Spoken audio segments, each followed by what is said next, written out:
ರಾಜ್ಯಾದ್ಯಂತ ಮುಂಗಾರು ಮಳೆ ಅಬ್ಬರ ತುಂಬಿ ಹರಿಯುತ್ತಿದೆ ಧಾರವಾಡದ ಬೆಣ್ಣೆಹಳ್ಳ. ತೋಟದ ಮನೆಯಲ್ಲಿದ್ದ ಕುಟುಂಬಕ್ಕೆ ಜಲ ದಿಗ್ಬಂಧನ.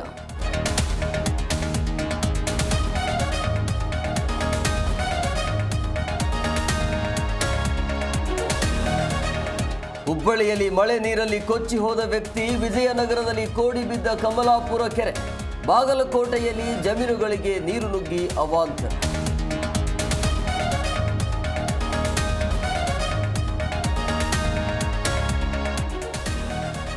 ಕಾಲ್ ತುಳಿತದಲ್ಲಿ 11 ಮಂದಿ ಸಾವು ಪ್ರಕರಣ. ಮಧ್ಯಾಹ್ನ ಹೈಕೋರ್ಟ್ಗೆ ವರದಿ ಸಲ್ಲಿಸಲಿರುವ ಸರ್ಕಾರ.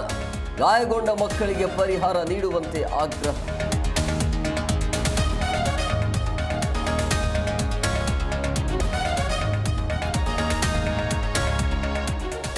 ಹೊಸ ಶಾಸಕರಿಗೆ ಸಚಿವ ಸ್ಥಾನ ನೀಡಿದರೆ ಉತ್ತಮ. ಹಳಬರಿಗೆ ಸಚಿವ ಸ್ಥಾನಕ್ಕೆ ಕೊಟ್ರೆ ಒಳ್ಳೆ. ದಾವಣಗೆರೆಯಲ್ಲಿ ಶಾಸಕ ಶಿವಗಂಗಾ ಬಸವರಾಜ್ ಹೇಳಿದರು.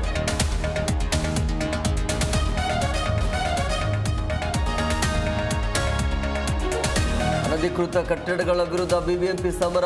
ಬೆಂಗಳೂರಲ್ಲಿ ತ್ವರಿತ ತೆರವು ಕಾರ್ಯಕ್ಕೆ ಸೂಚನೆ. ಅನಧಿಕೃತ ಕಟ್ಟಡ ಗುರುತಿಸ್ತಾ ಇರುವ ಪಾಲಿಕೆ.